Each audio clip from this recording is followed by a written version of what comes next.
Hello, I'm David Hunt. My guest today, she has done so much and achieved so much. The list is enormous, but I'm not going to go into the whole list, but you'll get a little bit of a background on who she is and what she's done. Ange Barry, hello. Hello, David. How are you? Good, thank you. Now listen to this, people. She was CEO of Stephanie Alexander Garden Kitchen Foundation. I can't wait to talk about that. Manager of Malcolm Sargent Cancer Fund.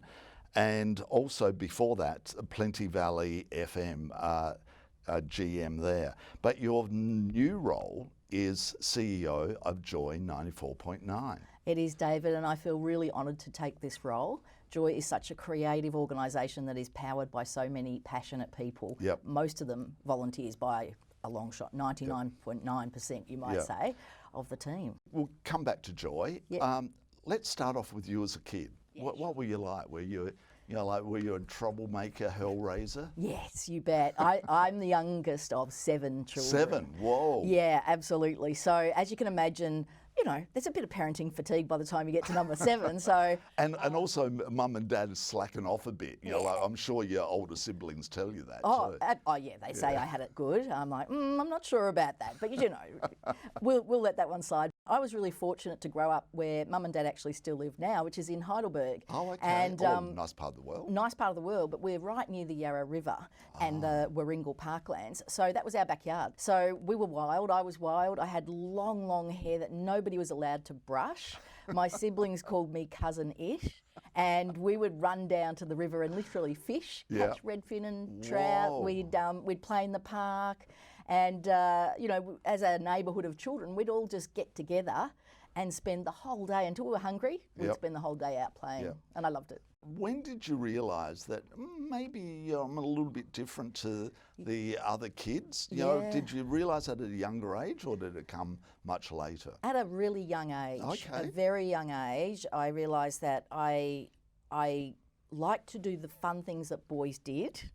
And I very much liked girls. I thought girls were really pretty. And I was very young. I was, 5 years old, maybe 6 years old. Okay. Yeah. And right. I just thought, I'm more like the boys than the girls in some ways. And, I guess of my siblings, the closest to me in age were my 3 brothers. Right. And they insisted on making me their 4th in cricket and football. And that was just a natural space for me to be in. And, we're talking in the 70s, like late 60s, early 70s. Yep. The stereotyping of gender roles was huge, as you'd know back then, David. So for a girl to be playing football or playing cricket as the 4th was a bit of a no-no, so I kind of had to hide it a little bit. Right. So I suppose I got used to, hiding a little bit of my feelings. And one of those was that I did feel a bit different, and I did find girls exciting in a different way and boys good to be friends with. So schooling, when you got to high school, what did you think you would end up doing when you left school? Wow. I guess coming back to family, I grew up around a table of minimum 9 people every night. And we did sit down at the table every night. Oh, gosh. And Wonderful. often there were friends, rallies, others. So 9 was the minimum. We always debated whatever was happening at the time, either in family, in politics, in religion, you name it. We had great debates around that table. So I think as a young person, I always thought, when I grow up, I want to be able to have really good conversations and connect with people and just share thoughts and ideas. So when I went to high school, I didn't really know. I had some other random thoughts like, maybe I'll be a vet, or, maybe I'll be a diplomat. I'm not sure where that one came from. I guess I'd sort of trusted and believed in myself that I will do something. And especially back in that era, again, it wasn't something that women would be thinking of those roles. No, absolutely not. Diplomat or... Yeah. And I have to say I have my parents to thank for that, particularly my dad. My dad was, quite encouraging of me to, I guess, fulfil my potential. And he was probably less... He was still focused on the gender stereotypes, but he was also probably more interested in my brain and my abilities. And he really encouraged that. So that made me think, well, okay, maybe it doesn't matter that I'm a woman. Maybe I can do things that, perhaps aren't traditionally seen as roles for women. Yep. And certainly in my early career, I was often working amongst men. And I guess growing up in my house and spending a lot of time with my brothers, as well as my sisters, but a lot with my brothers, in that rough and tumble kind of space, that did prepare me a bit for a work life, I have to say. Okay. Yeah. So what did you do when you left school? I initially thought I'll go to university and study, and then I got out of school and thought, actually, I'm just going to have fun for a while. So I started off working in the banking, sort of sector. In those days, getting a job in working for a bank was a kind of a pathway you could follow. So I started working at the bank, met a lot of great young people and started having a lot of fun. So that went on for a couple of years, and then I thought it's probably time to get serious again and start to think beyond Saturday night. So then I actually decided to go to university, and I actually worked at night. And I studied at night full time, worked during the day, so I had a pretty full load. Yeah, and that went on for 6 years. Gosh, and what did you study? I studied business, a Bachelor of Business. Okay. Yeah. And which has obviously helped you in your career path? Absolutely. So my thinking in going into a Bachelor of Business was, what's the best knowledge I can gain that is general knowledge that will actually help me go across broad areas? Because after going to high school for a while, I suddenly realised I don't think I want to specialise particularly, in one technical area of our society. I think I want to have a general knowledge, because that's what I'd had around that family table that I mentioned before. Yep. And also, I thought if you understand business, then that's going to be a huge advantage working in, our community. Yeah. Social life, as that late teens, early 20s, you were working full time and studying at night. Yep. What was your social life like? Oh, very busy. I started studying at about 22, I think, 21. So from the age of 16 to about 21, I was really busy. We, in those days, well, there's still great pub scene, but fantastic pub scene. Disco music was there, so we went to a lot of nightclubs and had a lot of fun. Yep. But I was really, I guess, socialising as a straight person, and I didn't even know where you would go to meet, people from my nightclub scene was great, and yes, hard to know where to go for our community back in that era. There was actually no source of information that I could readily get my hands on to think, where would I go? From a fairly sort of early age, I was then in a heterosexual relationship, so, and stayed in that and actually ended up marrying and having children. So I guess I would have to say I came out later in life, at the end of that relationship. Yep. And at that stage I was 32. I had an 8-month-old and a 31-month-old, so a 2.5-year-old and an 8-month-old baby.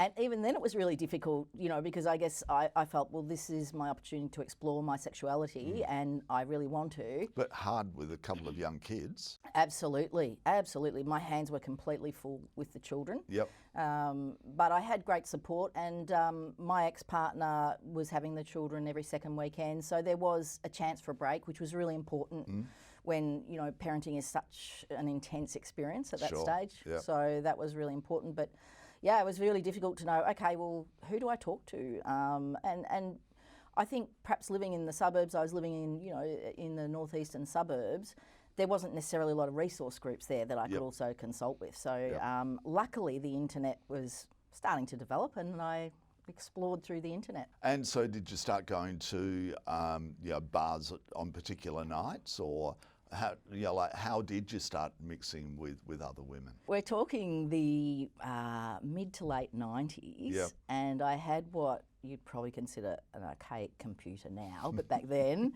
it was cutting edge maybe. Yep. Anyway, there were chat rooms basically. Right. And there was one called Yahoo Chat. I don't know if you recall the old Yahoo. Yeah, of course. Yeah, so I found a chat room there and started to talk to women online. Okay. And it was great because I could do that in the privacy of my home, pop the girls to bed and reach out during, at night time and basically start to meet women. It was so refreshing, I guess, to see that there's all these other people out there, that feel like I do and are really accessible and really willing to talk. So that's what I did. Did you meet a partner through that? Yeah, I did. I met a partner who was actually based in England. Oh. So That was quite big. And she ended up relocating to Australia. Wow. And we were in a long-term relationship, yeah. Still? No, we were for right. about 13 or 14 years. And that was really my first long-term relationship with a woman. Right. All right, let's get back into the workforce. You've been involved in a lot of like charities and organisations like that. But let's just talk about one in particular, because I know people will be really keen to know. Stephanie Alexander, the Kitchen Garden Foundation. What's that all about? Sure. So the Kitchen Garden Foundation was really created to introduce children to an alternative experience of food and therefore food knowledge from what they were getting on TV, in their local shops, from McDonald's and all the takeaway type places. But let's just go back. Who is, for those that might not know, who is Stephanie Alexander? So Stephanie Alexander is an icon in the food and I guess restaurant sector of Melbourne. She was one of the very first Melburnians to create a restaurant that was based on fresh seasonal produce. So she went through, I guess, 3 or 4 different restaurants, but her most famous one for sure is Stephanie's, which was based in Hawthorn for about 20 years. From her career, she then, I guess, captured that knowledge and became an author and created what is Australia's most famous cookbook and one of the most famous cookbooks in the world, in fact, and successful. Wow. Yes. What was that called? It's called The Cook's Companion. Most of us would know that in the time when The Cook's Companion first came out, and in fact, ever since, it's your classic wedding gift, because for people, or cohabitation gift, because for people who are sort of coming together, it has fantastic recipes that are very accessible and based on fresh food. And what was the turning point for her, like after all this amazing success? And like you mentioned just a while ago about the fact that like introducing fresh food to kids. Do you know what the turning point was for her in saying, I must do this? Yeah, definitely. We've had this conversation many times, Stephanie and I, and it was actually about her apprentices in the kitchen. She was quite surprised that so many apprentices did not know a lot about seasonal and fresh food. Okay, yeah, that'd be right. Which is interesting. Yep. I would, that surprised me too. And so she realised there's a whole generation of Australians who actually have lost the concept of seasonality and where food comes from. And the pressure in the newspapers and the discussion about obesity and this continual obesity epidemic conversation, it floored her, because she thought the answer is simple. If you grow up understanding how to grow fresh food, understanding how to cook it, and being able to enjoy eating it, then you will choose that. You were with her for a long time. 11 years. Wow. Yes. And how did you step into the role? Like, did you know her before, or? Not at all. I actually applied for the job. Right. Yeah, and it was really, in my career, it was the natural culmination of my experiences as a child and the skills I'd gained throughout, my work life. And I'd done a lot of training in change management and had very much, as I said, grown up with that conviviality of a shared meal around the table. And I was really passionate about how can we bring business know-how to great social change, so the social change will be sustainable.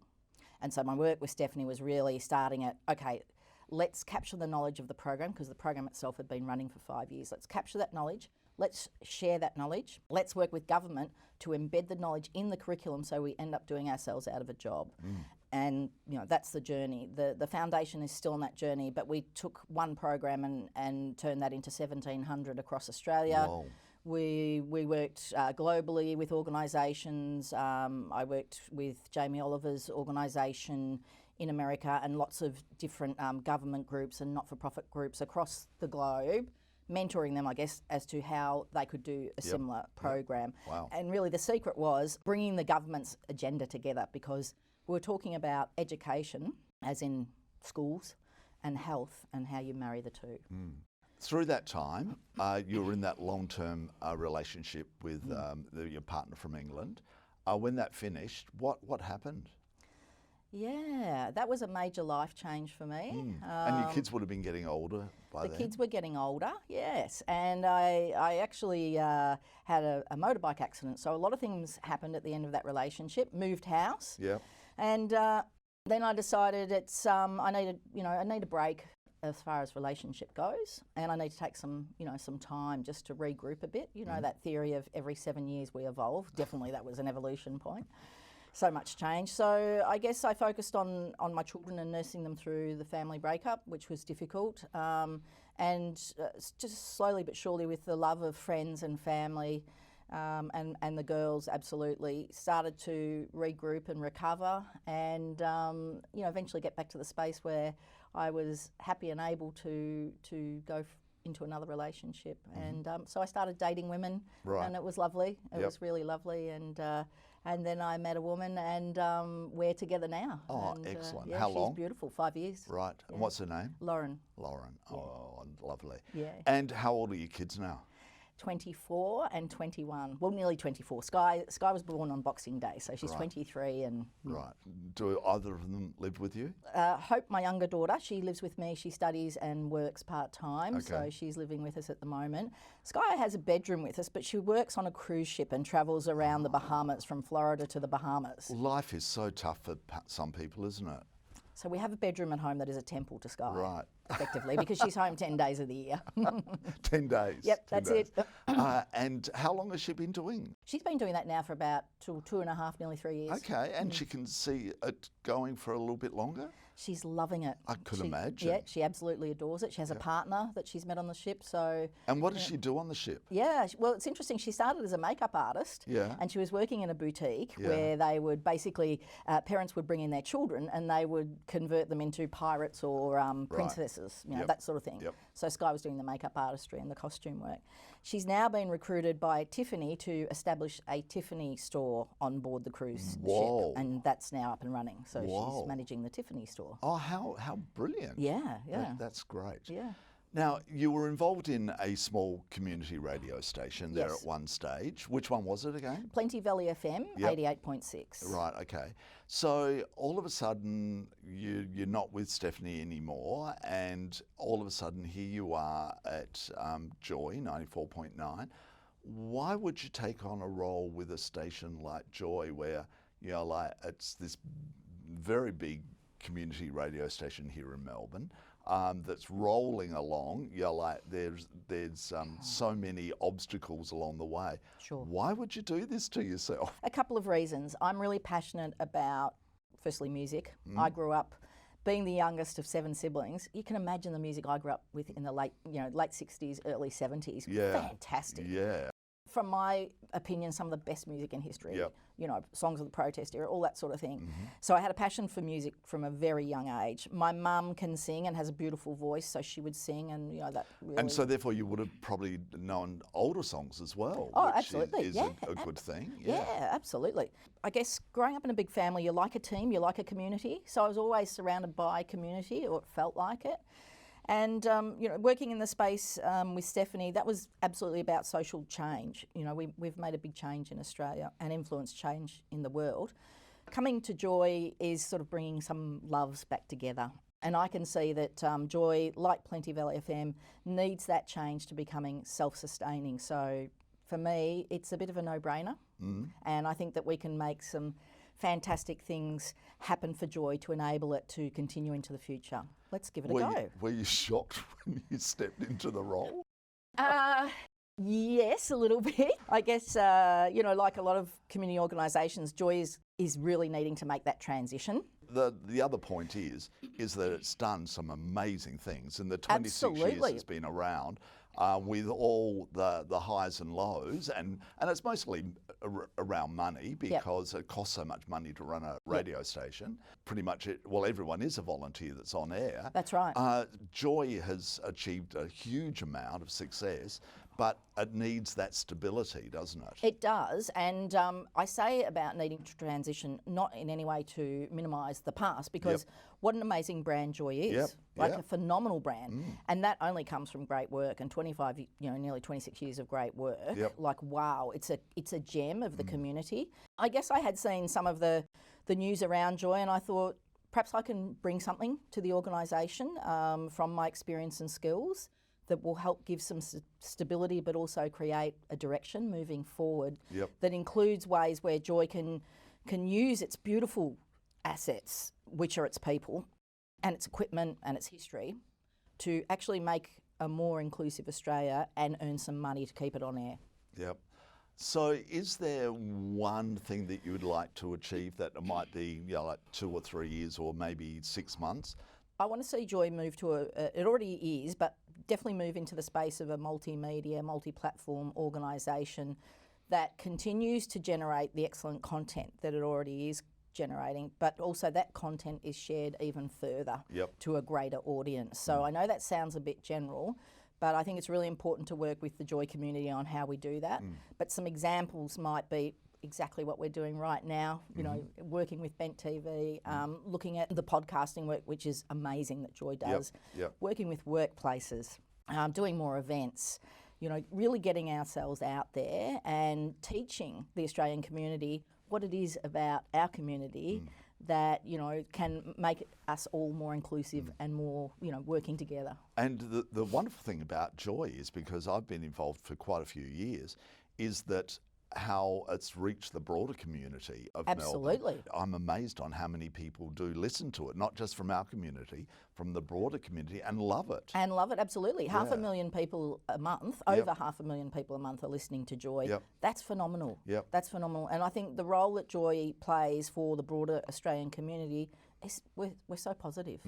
Our music is uplifting, that's absolutely right. And the messages we have are messages that are beautiful and of hope and of togetherness, and I think that's fantastic. And we need more people to you know, pick us up, I guess, and come with us, and also to support us as well, because being community organisation, we do need donations and memberships to keep doing what we do, and we need them right now, actually. So if if you're enjoying what Joy does and you really value particularly independent media and independent content, then please do support us. And you know, you do that as a choice, and we really respect your choice.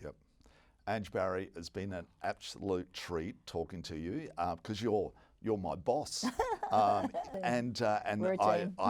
we're a team. Yeah, I'm really excited and have great respect for you already. Thank you, David. From the short time you've been at Joy. So I'm really looking forward to see the journey that you're going to be on with Joy. Thank you so much, and the respect is absolutely mutual. How lucky Joy is to have people like yourself.